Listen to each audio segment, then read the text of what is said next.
Now I want to talk about the trend that I've noticed. We're seeing a lot more tourists here in the winter. Why is that? Is it because the rand is so weak? Let's just be honest here. Yeah. Well, I think it's a combination of the rand, but what we have looked at, and this is one of the biggest challenges for Cape Town and any other global city, is what they call seasonality. It's when you have this fall off from high season to low season. And this has been going on for as long as tourism exists in Cape Town. And my team and I, along with the support of the board, are going to take on this hairy beast, and we've done so for the last 2 years, is that we need to tackle seasonality, but we can't do it in saying, well, let's all run campaigns willy-nilly and not understand and trying to address 5 months of a problem that has been around for 40 years or longer. Right. So what we've done is that we've started first, we created an index for seasonality. So the smart people in my organization just say, well, it's the way to measure the fall off between high season and low season. And what we found is that there's about a 30% fall off in occupancy levels between high season and low season.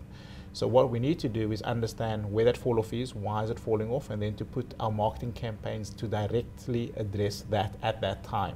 And then we can measure that impact. But that's from the smart people.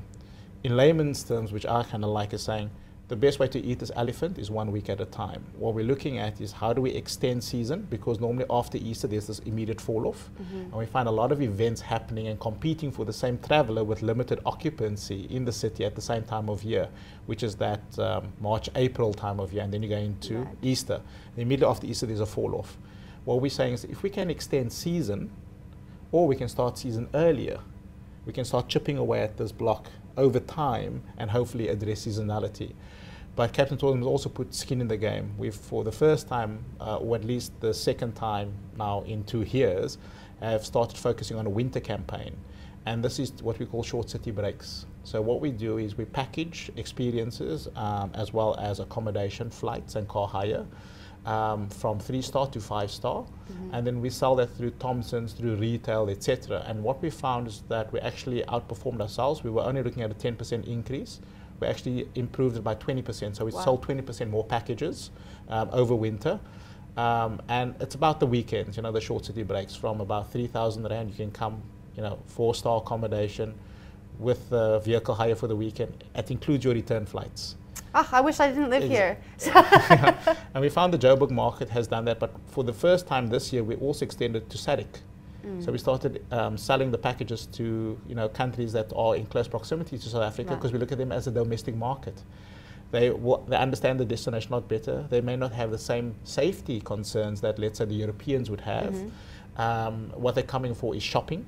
They've got a growing middle class and the strong GDP, so they are willing to spend. So exchange rate is also, to some extent, a minor factor. But we also saw, interesting enough, through our research, is that they're actually also pre-purchasing for summer season. So as much as they're selling winter, they're purchasing now, they're also then doing forward booking, because they're saying, wow, what a great destination, I'm going to come here again. So if we continue with these campaigns and not just do one campaign this year and forget about it and start a new campaign next year, it's about building on these campaigns year after year. And we believe the solution is events. Is that if we can find the right events and spread them over the year and not have events compete for the same customers over the same period of time, I'm sure we will be able to find the better solutions, because cities like Melbourne, which I just returned from, have actually addressed seasonality through events. So there's case studies of other cities that don't have the natural icons that we have as a destination that have actually found ways to address their seasonality problem.